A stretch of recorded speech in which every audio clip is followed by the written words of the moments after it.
तो कैसे हैं आप लोग? आज हम एक ऐसी ब्रीड के बारे में बात करने जा रहे हैं जिन्हें अपने बच्चों से ज्यादा दूसरों के बच्चों में इंटरेस्ट है। ये ब्रीड पिछले 1000 साल से भी ज्यादा पुरानी है और इतने सालों में ये 1% नहीं बदली। इस ब्रीड को हिंद भाषा में कहते हैं रिश्तेदार। तेरा प्यार प्यार प्यार हुक्का मार। ये वही लोग हैं जिनसे मिलना तो कोई नहीं चाहता, लेकिन मजबूरी है। ये वही लोग हैं जो इतने घटिया जोक मारते हैं जिन्हें सुनकर इंसानियत से विश्वास उठ जाए, लेकिन तब भी दांत फाड़ के हंसना पड़ता है, चाहे अंदर से कितनी ही चीखें निकल रही हो। ये वही लोग हैं जो अपना लेफ्ट वाला पिछवाड़ा उठा के प्लास्टिक फटने जैसी बात मारते हैं और फिर सब एक दूसरे को ऐसे देखते जैसे कुछ हुआ ही नहीं है। और अगर तुम गलती से हंस दिए, ओ मजे ही आ जाते हैं। खैर, ऐसी बहुत सारी चीजें हैं जो आज हम लपेटेंगे, तो इसीलिए आओ यार शुरू करते हैं बिना किसी बकचोदी के।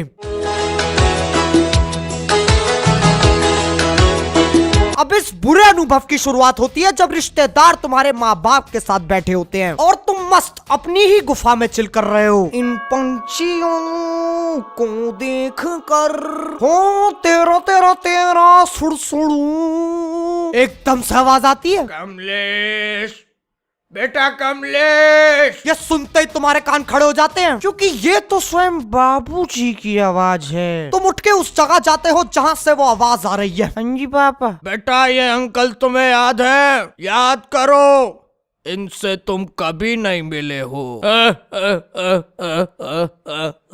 तुम्हारी नजर जाती है उन अंकल पे और वो तुम्हें ऐसे देख रहे होते हैं जैसे 21वीं सदी में डायनासोर का बच्चा देख लिया हो। और फिर उनके मुंह से ये 4 जादुई शब्द निकलते हैं, कितना बड़ा हो गया। अरे है मेरा क्या कितना किसके लिए बड़ा हो रहा है ये जान के आप क्या लो। पर्सनल होने की बहुत ही नाकाम कोशिश है ये। अरे मैं कोई पौधा हूँ जिसे 10 साल बाद देख के कह रहे हो कितना बड़ा हो गया है। अब तुम्हारे पिताश्री तुमसे कहते हैं, बेटा अंकल के पैर छुओ। देखो यार, मुझे पैर छूने में कोई दिक्कत नहीं है ना, मैं अंकल के पैरों की तरफ बढ़ रहा हूँ। मेरी उंगलियां 1 सेंटीमीटर दूर होंगी उनके पैरों से। अचानक से मेरे दोनों हाथ पकड़ लेंगे और बोलेंगे, अरे बस बस बेटा, नहीं नहीं पैर मत छुओ, इसकी क्या जरूरत है। मुझे उससे भी कोई दिक्कत नहीं है, लेकिन ये सुनकर मैं अपने पिताश्री को देखता हूँ, बेटा पैर छुओ। नहीं नहीं बेटा, पैर मत छुओ। छुओ मत छुओ। छुओ मत छुओ।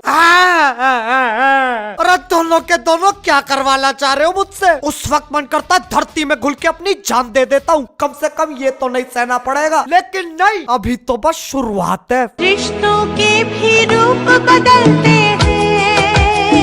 अब शुरू होता है अंकल का सवाल जवाब। क्यों एनी? कौन सी क्लास में हो? लाइफ में क्या चल रहा है? बड़े होके क्या बनोगे? ये मेलेडी इतनी चॉकलेटी क्यों है? कभी ऑनलाइन होटल बुक किया है? कोई गर्लफ्रेंड वगैरह है या फिर कोई फीमेल फ्रेंड? कुछ भी है जो फीमेल से मिलता जुलता हो? जैसे ही बॉयफ्रेंड गर्लफ्रेंड वाला सवाल पूछा जाए तो समझ जाओ तुम्हारी जान को खतरा है और वहाँ से जाने का वक्त आ चुका है। लेकिन उससे पहले अगर तुमने उन्हें ये साबित कर दिया कि तुम्हें पढ़ाई में दिलचस्पी है, तो तुमसे बहुत ही खूबसूरत सवाल पूछेंगे। 10वीं क्लास के बच्चे से पूछा जाएगा, बेटा 7 की टेबल आती है तुम्हें? अगर तुम ना बोलोगे तो तुम्हारी बेइज्जती है, और अगर हाँ बोलोगे तब भी तुम्हारी बेइज्जती है। साला 10वीं क्लास में आके 7 की टेबल पे चढ़ रहा है। अब इस वक्त तुम्हारी हार हो चुकी है और इसे मानने में ही भलाई है। उस वक्त तुम जो भी जवाब दोगे उनकी आंखों में आंखें डाल कर देना, वरना उस दुष्ट प्राणी की कहानियां शुरू हो जाएंगी। बेटा, जब हम तुम्हारी उम्र के थे तो पेड़ के नीचे धार मारने जाते थे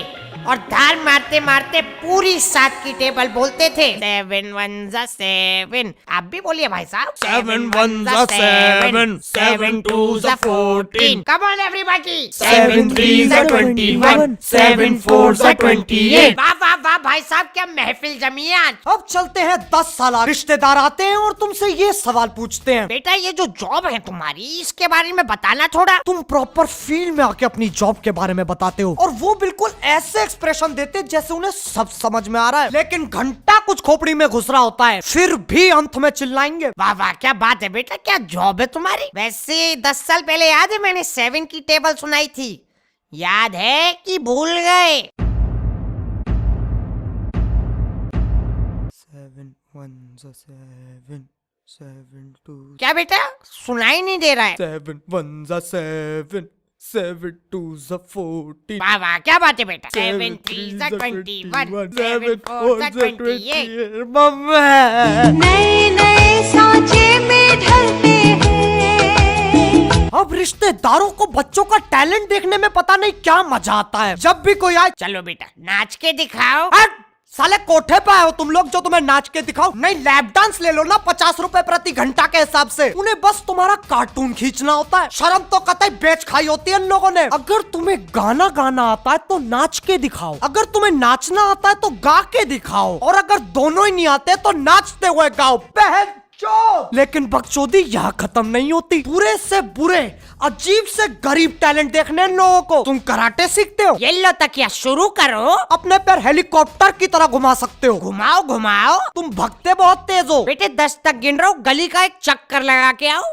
जाओ जाओ, गो बेबी गो। और अगर कुछ नहीं आता तो अपने हाथ के बल चल के दिखाओ। अरे क्यों चलूं हाथ के बल, 1920 चल रही है और पीछे गाना और लगा देंगे। तू टिकटॉक टिकटॉक चलती है, मतलब कुछ ना कुछ करना जरूरी है। अब एक रिश्तेदार अपने बच्चे की जितनी हवाबाजी करे, उनका बच्चा उतना ही फुद्दू है। कोई कुत्ता भी नहीं पूछ रहा उसे, लेकिन हवाबाजी कुछ इस लेवल की होती है। और भाई साहब शिरडी चलना है अगले हफ्ते? अब भाई साहब सबसे कांटेक्ट करना ही मुश्किल है। तो हाइक पे वोटिंग करवा लेते हैं ना, पता चल जाएगा कौन आ रहा है कौन नहीं आ रहा। ये तो काफी गजब चीज है। अच्छा, गजब से याद आया, आपका बेटा नहीं दिख रहा? अजी वो तो चांद पे गया है। कैसी बातें कर रहे हैं भाई साहब? नहीं नहीं जी, एस्ट्रोनॉट बन चुका है ना वो, तो भेजा है उन नासा वालों ने चांद पे। अच्छा अच्छा। पापा उन नुक्कड़ नाटक वालों ने फिर निकाल दिया। पापा नवाज बनना, कुछ करो ना। तू यहाँ क्या कर रहा है? चल वापस जा चांद पे। नए खिलाड़ी खेले खेलेंगे।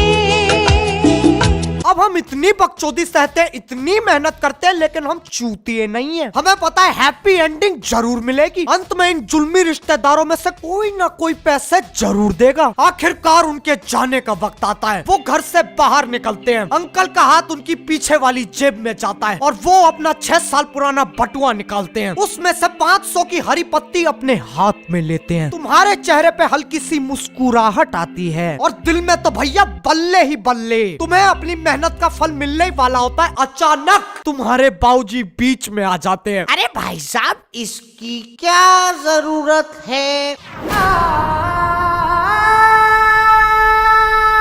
नहीं नहीं, बच्चा है, रखने दो। नहीं नहीं नहीं नहीं, ये तो नहीं हो पाएगा। नहीं भाई साहब, मैं बिना दिए नहीं जाऊंगा। अब आप इतना कह ही रहे हैं तो इसे मैं रख लेता हूँ।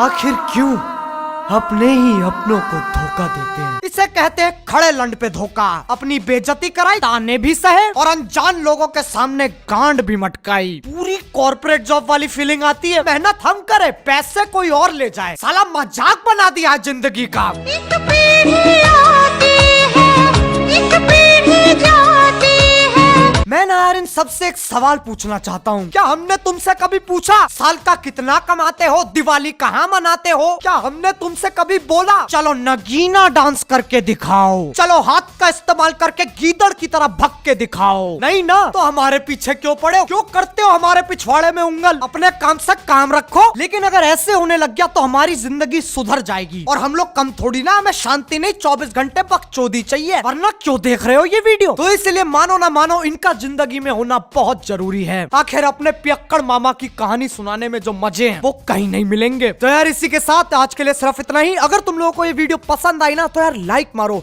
एम करते हैं 50 करोड़ लाइक्स के लिए। मुझे पता है यार कोई बड़ी बात नहीं है, कर दो यार जल्दी। अब अगर तुम लोग नए हो तो यार सब्सक्राइब करो। वो जो लाल वाला बटन है उसके साथ हाथ के बल चलो या फिर सर के बल हेलीकॉप्टर घुमाओ, मुझे नहीं पता, बस क्लिक हो जाना चाहिए। अब मैं भी जा रहा हूँ, घर में मेहमान आए हैं और मुझे 7 की टेबल याद करनी है। बाय। मोहित, अंकल को अपनी पीठ की हड्डी दिखाइयो। क्योंकि सास भी कभी